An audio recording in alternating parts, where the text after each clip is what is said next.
안녕하세요. 반갑습니다. 추정현 전주 콜롬비아 대사입니다. 오늘 여러분들과 함께 콜롬비아 커피와 콜롬비아 커피 산업에 대한 이야기를 나눠보도록 하겠습니다. 오늘 강의 제목이 커피의 창을 통해 바라본 콜롬비아처럼 여러분들이 이 강의를 통해서 콜롬비아를 조금 더 넓게 이해하는 그런 계기가 되었으면 좋겠습니다. 그러면 시작을 하도록 하겠습니다. 목차에서 보시는 것처럼 저는 오늘 8개 꼭지를 가져왔습니다. 그래서 이걸 1, 2부로 나눠서 4개의 꼭지씩 그렇게 강의를 하도록 하겠습니다. 그리고 여기 그림에 나와 있는 것처럼 오늘 제가 그 강의하는 내용이 커피 한잔 할래요? 콜롬비아 커피 이야기, 이런 책자의 내용입니다. 요거 제가 2023년에 발간한 책으로 제가 콜롬비아에 2번에 걸쳐서 6년 근무하면서 커피 산지를 돌아보면서 얻은 정보를 이 책자에 담았습니다. 그래서 오늘 제가 말씀드리는 것이 좀 부족하다고 생각하시면 나중에 이 책자를 참고로 보시면 좋을 것 같습니다. 자, 그러면 본문으로 들어가겠습니다. 콜롬비아 커피. 이 커피는 우리가 생각하는 그런 커피만이 아닌 것 같아요. 콜롬비아에서는 커피가 국가의 상징 또는 국민의 자존심이라고 얘기할 수가 있습니다. 그래서 보통 우리가 콜롬비아에 가거나 콜롬비아 사람들을 만날 때 그 얘기를 시작하기가 참 어렵지 않습니까? 그래서 그거를 아이스 브레이킹이라는 얘기를 쓰는데 그 어색한 분위기를 깨기 위해서는 커피 이야기를 하면 좋습니다. 그래서 제가 말씀드렸던 것처럼 콜롬비아 사람들은 그 커피를 굉장히 자기네 나라의 상징이나 자부심으로 이렇게 생각을 하기 때문에 커피에 대한 칭찬을 하면 이야기의 물꼬를 트기가 굉장히 쉽습니다. 그 다음에 이제 커피는 콜롬비아 국민들에게 이게 어린 시절의 아주 아름다운 추억이에요. 콜롬비아 사람들이 그 과거를 생각하면 이 커피 향이 이렇게 나는 마을, 아마 이런 거를 아마 떠올릴 겁니다. 그래서 장작불에 커피를 올려놓고 이렇게 대화를 하는 그런 분위기라고 보시면 될 것 같아요. 그리고 이제 보통 콜롬비아 사람들은 또르띠아하고 커피를 보통 식사를 대용으로 합니다. 그래서 우리에게 커피라고 그러면은 이제 기호품이라고 이제 생각이 되는데 어떻게 보면 콜롬비아 사람들한테는 이 커피가 일용할 양식이에요. 그냥 저 음식이죠. 그래서 우리가 대한민국에서 이제 저희가 이 시골 마을 분위기를 생각하면은 이렇게 그 농촌, 논이라든가 밭, 벼의 물결 이런 거를 우리가 생각하지 않습니까? 근데 콜롬비아 사람들은 우리와 같이 그런 모습이 바로 커피밭이에요. 커피는 이렇게 평지에 있는 건 아니지만 그런 어린 시절의 좋은 기억들 이런 것과 연관이 된다고 봅니다. 그다음에 커피는 가정을 이렇게 그 경제적으로 뒷받침하는 그런 근간이 되는 작물이에요. 그래서 옛날에 콜롬비아가 이제 땅을 이렇게 개척할 시기에는 농민들이 이게 산간으로 들어왔어요. 그래서 그곳에서 나무 뿌리를 뽑아가면서 그 땅을 일구었고 그곳에 커피나무를 심었거든요. 그래서 커피라는 것이 어떻게 보면은 그 주요 작물이라고 볼 수가 있죠. 그래서 이제 콜롬비아에서는 이제 커피를 우리나라의 쌀과 비교하면은 너무 비슷한 것 같아요. 그런 의미가 있습니다. 또 우리가 옛날에 어려웠을 때 쌀을 팔아가지고 그다음에 소를 팔아가지고 아이들 교육을 시켰지 않습니까? 콜롬비아는 바로 커피가 그런 역할을 했어요. 그래서 커피가 그만큼 굉장히 중요한 역할을 했다 이렇게 말씀을 드릴 수가 있습니다. 그 다음에 이제 이거 커피를 좀 국가적으로 이렇게 넓혀서 보자면 이게 커피가 콜롬비아의 국가의 이미지를 굉장히 높였어요. 왜냐하면 콜롬비아는 50년 내전을 했거든요. 그래서 나라가 굉장히 피폐해지고 황폐해지고 그 다음에 치안도 안 좋았어요. 그래서 외국 사람들이 보기에 콜롬비아는 좀 어려운 나라, 치안이 안 좋은 나라 이렇게 생각을 했죠. 그런데 이 커피가 이렇게 국제적으로 이렇게 알려지면서 콜롬비아 커피는 굉장히 고급 커피, 마일드한 커피. 그래서 그런 그 콜롬비아 커피가 그 콜롬비아 나라의 이미지를 향상시키는 데 도움이 됐습니다.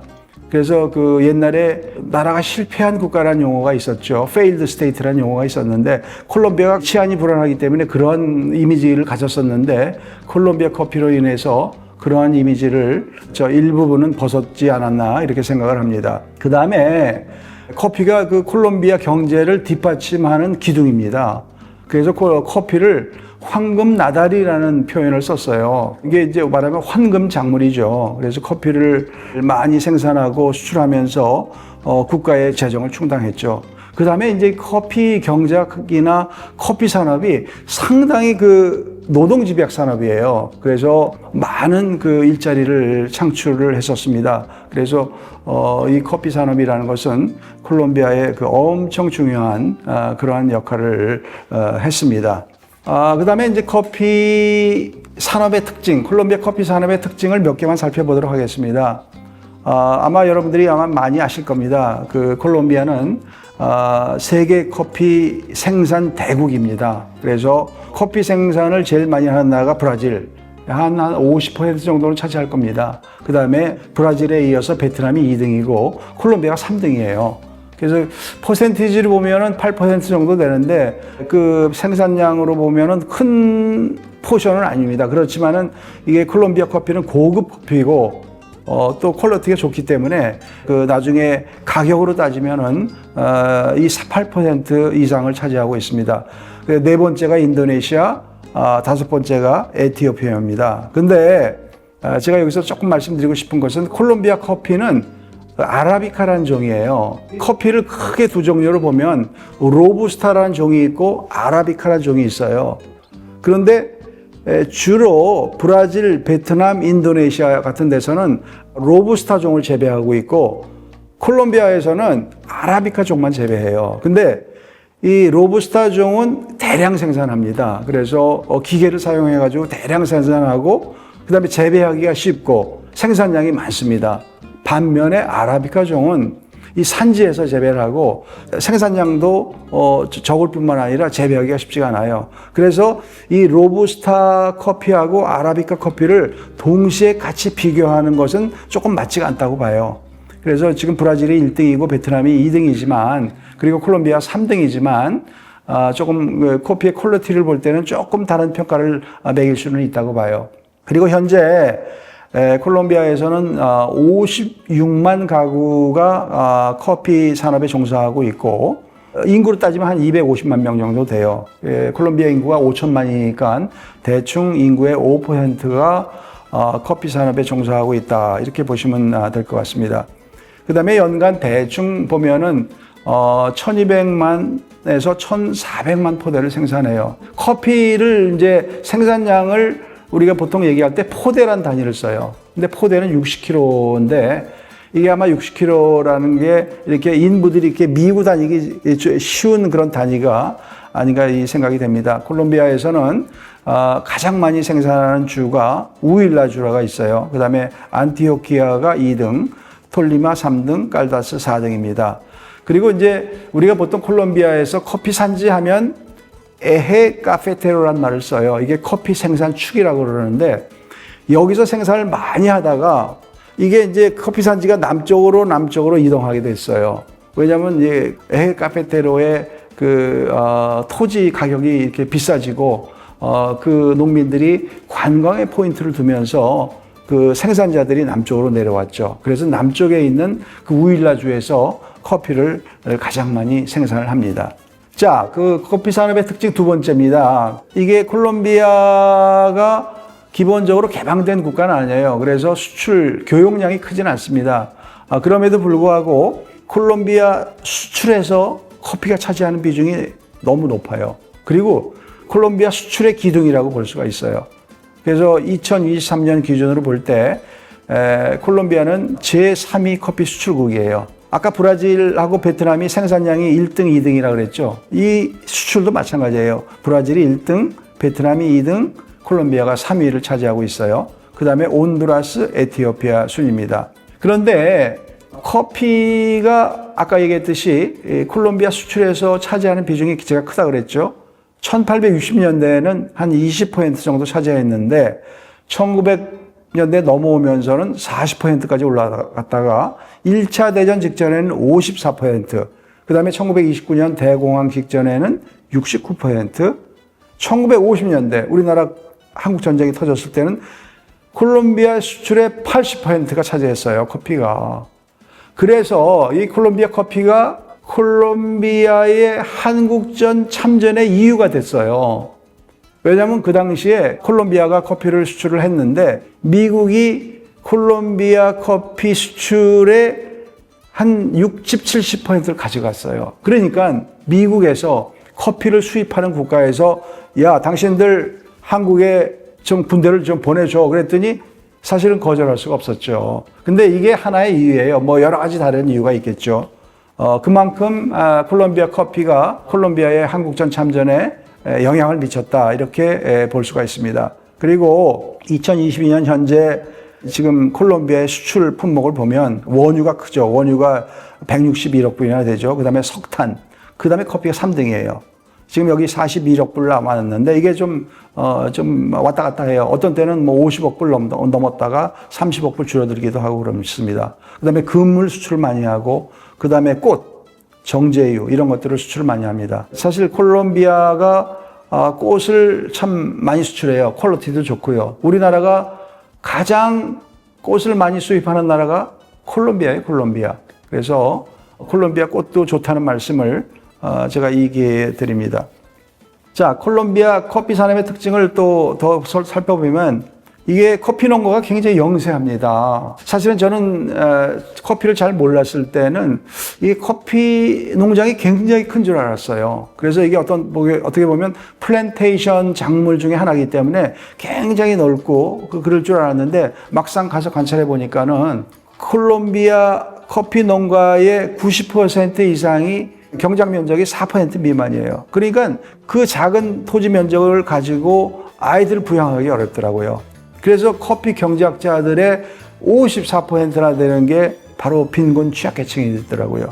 처음에는 콜롬비아 보고타의 큰 자본가들이 사실 투자를 했었어요. 그 경우에는 그 라티푼디오라고 토지가 넓었었죠. 그런데 이 토지를 이게 제너레이션 내려가면서 아들들한테 나눠주고 딸들한테 나눠주다 보니까 지금은 굉장히 토지가 작아졌습니다. 자, 그럼 콜롬비아 산업의 특징 하나를 더 보면 여기 제가 이제 쓴 커피를 마시는 콜롬비아 국민이라고 적어놨는데 세계 3위 커피 생산국인 콜롬비아가 커피를 수입한다? 이해하기 어렵죠. 근데 현실입니다. 그래서 콜롬비아 커피 수요가 매년 한 240만 포대 정도 되는데 그 중에 75%를 수입해요. 그래서 180만 포대 정도를 수입하는데 브라질, 페루, 에콰도르에서 주로 수입을 합니다. 그런데 왜 콜롬비아 국민들이 커피를 수입을 할까요? 왜냐하면 콜롬비아에서 생산되는 커피는 아까 퀄리티가 굉장히 높다고 그랬죠. 그리고 가격이 비싸요. 그래서 콜롬비아 사람들이 그 비싼 커피를 마시지 못하기 때문에 그렇습니다. 현재가 아니라 한 2, 3년 전에 콜롬비아 국민들의 최저임금이 약 한 100만 페소 정도 됐었는데 그 수입을 가지고는 콜롬비아에서 생산되는 고급 커피를 마실 수가 없는 거죠. 어떻게 보면 참 뭐라고나 할까, 조금 아쉽다고나 할까, 조금 불쌍하다고나 할까, 그런 상황입니다. 그래서 콜롬비아 국민들은 좀 쓴 커피를 마신다, 이렇게 말씀을 드릴 수가 있습니다. 자, 그러면은 콜롬비아 커피 산업을 움직이는 기관들이 어떤 게 있나 좀 살펴보도록 하겠습니다. 먼저 콜롬비아 커피 생산자 협회가 있어요. 페데라시온 나시오날 데 카페테로스 이런 기관인데 저는 이 콜롬비아 커피 산업의 대부, godfather라는 표현을 쓰고 싶어요. 왜냐하면 콜롬비아 생산자 협회는 정말로 콜롬비아 경제의 역사에 굉장히 파워풀한 그런 영향력을 행사해 왔어요. 1927년에 창설됐기 때문에 거의 100년 가까운 역사를 지니고 있지 않습니까? 거기다가 현재 56만 커피 농가 중에 36만 가구가 지금 이 FNC에 가입해 있습니다. 그 다음에 조직망도 굉장히 넓어요. 지금 15개 주에 그 지부를 설치하고 있고, 매년마다 이제 총회를 여는데 그때는 항상 대통령이 꼭 참석을 해요. 그래서 현재 콜롬비아 커피 생산자 협회의 그 역할이란 게 커피의 경작이라든가 유통에 관한 정책을 수립하고 그다음 국가 커피 기금이라는 게 있는데 그걸 관리하는 그런 역할도 합니다. 그다음에 커피 연구와 기술 보급도 하고요. 이런 중요한 역할을 하는데 또 재밌는 것은 이게 그 콜롬비아 커피 생산자 협회가 민간 기관이에요. 비영리 기관임에도 불구하고 조금 좀 이상한 게 국가의 어떤 큰 커피 관련 회의에는 국가를 대표해서 참여한다는 게 굉장히 좀 특이하더라고요. 그 다음에 커피 생산자 협회의 산하기관이 여러 개 있습니다. 그 알마 카페라는 게 있어요. 알마 카페는 이제 그 커피를 운송하고 또 보관하고 포장하고 그 다음에 수출을 도와주고 이런 어떤 로지스틱스를 지원하는 그런 역할을 하고 있고요. 그 다음에 세니 카페라고 있습니다. 세니 카페는 연구기관이에요. 왜냐하면 커피가 그 병충해에 약하고 하기 때문에 좀 병충해에 강하고 조금 생산량을 늘릴 수 있는 그런 연구를 계속 하고 있습니다. 그 다음에 프로카페콜이라는 기관이 있어요. 근데 이거는 여러분 들어보셨죠? 그 후안 발데스라는 커피를 상표, 그 다음에 그거를 운영하는 기관이에요. 그래서 현재 14개 국가에 그 후안 발데스 상점이 있어요. 우리나라에도 언젠가 들어왔었습니다. 그래서 동대문 그 디자인 플라자에 그 후안 발데스가 들어왔는데 그 운영을 좀 잘못해가지고 지금은 그 폐쇄가 됐어요. 좀 아쉽게도. 그래서 아마 언젠가는 다시 후안 발데스가 우리나라에 들어오지 않을까 이렇게 생각이 됩니다. 그 다음에 또 하나의 그 산하기관으로서 부엔 카페라는 게 있어요. 이게 뭐냐면은 인스턴트 커피를 생산하는 그런 기관이에요. 그래서 동결 건조라는 방법을 사용하고 있는데 이게 이제 그 인스턴트 커피를 만들려면은 그 커피 안에 있는 그 수분을 증발시켜야 되는데 열을 가하게 되면은 커피 향이 날아가요. 그래서 이 동결 건조라는 방법을 쓰게 되면은 커피 향을 유지하면서 그 인스턴트 커피가 생산이 돼요. 그래서 그 부엔 카페에서 바로 그 인스턴트 커피를 생산하고 있습니다. 그 다음에 콜롬비아 커피 산업을 움직이는 기관으로서는 커피조합이 있어요. 그게 33개나 되는데 커피조합에서도 사실은 그 커피를 구입해서 판매하고 가공하고 또 보관하는 역할을 하고 있는데 아까 말씀드렸던 그 콜롬비아 커피 생산자 협회랑 굉장히 또 유사한 그런 기능을 하고 있어요. 근데 가장 중요한 건 뭐냐면 커피 구입소를 500개나 운영하고 있다는 거예요. 그래서 우리나라 커피 로스터들이 콜롬비아에 가서 커피를 사올 때 이 커피 조합을 뚫으면 굉장히 좋아요. 한 군데 가서 여러 종류의 커피를 우리가 구입할 수가 있어요. 그 다음에 이제 이 커피 조합에서는 농자재를 판매소로 운영하고 있고 그 다음에 산하기관이 또 있더라고요. 그게 뭐냐면 엑스포 카페라는 곳인데 그 엑스포 카페도 커피를 수출하는 기관이에요. 그래서 재미있는 게 이 커피 생산자 협회가 이 엑스포 카페의 지분을 20%나 갖고 있다는 거예요. 그렇기 때문에 어떻게 보면 커피 생산자 협회가 커피 조합의 운영에도 깊이 관여하고 있다는 것이죠. 자, 커피 산업을 움직이는 기관으로 하나만 더 말씀을 드리면 콜롬비아 국가 커피 기금입니다. 이거는 펀드죠, 펀드. 이렇게 커피 관련 어떤 행정을 운영하다 보면 자본이 필요하지 않겠습니까? 그래서 커피 기금을 이렇게 모으고 있어요. 근데 그 재원 조달을 어떻게 하냐면은 콜롬비아 커피를 수출할 때 수출되는 커피에 대해서 일종의 세금을 징수해요. 근데 얘네들은 텍스라는 표현을 안 쓰고 컨트리뷰션이라는 그런 표현을 써요. 그러니까 기여금 같은 걸 받는다는 얘기죠. 그래서 수출하는 커피 1파운드당 미화로 징수하는데 예를 들어 가지고 커피 생두를 수출할 때는 파운드당 6센트를 받고 그다음에 로스트 원두일 경우는 1.08센트 이렇게 받고 있죠. 그다음에 그 커피 기금을 어디에 사용하느냐? 커피 가격이 하락할 때 그 보조금을 쓰고요. 그다음에 농민들한테 커피를 구입할 때 구입 자금으로 쓰고 또 커피 생산자 협회를 운영하는 그런 행정 비용으로도 사용합니다. 그 다음에 이제 네 번째 꼭지로 콜롬비아 평화에 기여하는 커피라는 제목을 달았는데 아까도 얘기했듯이 이 콜롬비아 커피 생산이 커피 산업이 그 평화에 기여하는 면이 있어요. 왜냐하면은 콜롬비아가 이제 한 50년 내전을 겪었거든요. 1960년대 초에 무장 게릴라들이 출현을 했고 또 지주들이 자기의 재산을 지키기 위해서 우익 민병대라는 그런 사병들을 이제 조직을 했어요. 그래서 이게 막 서로 간에 이런 내전이 있었고, 그래서 2016년에 가장 큰 무장단체인 파르기란 단체하고 콜롬비아 정부가 평화협정을 맺어가지고 일단 그 평화의 분위기가 이제 왔죠. 그렇지만 평화협정이 체결됐다고 모든 게 해결된 게 아니에요.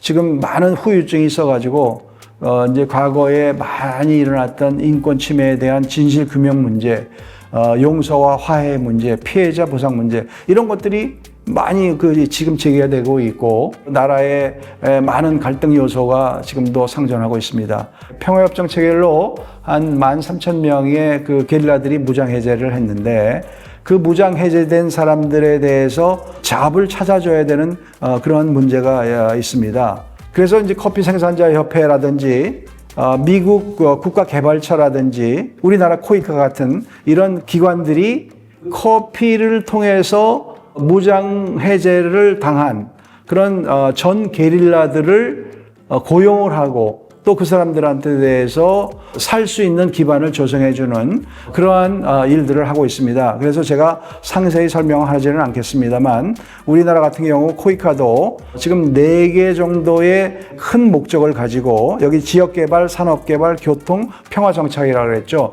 여기 평화정착이 바로 콜롬비아의 평화를 위해서 코이카가 지원하는 그런 아이템인데 그런 여러 가지 대체작물, 마약 대체작물이라든가 이런 차원에서 커피 생산을 통해서 콜롬비아의 평화 정착을 지원하고 있습니다. 여기까지 제가 일부를 마치도록 하겠습니다.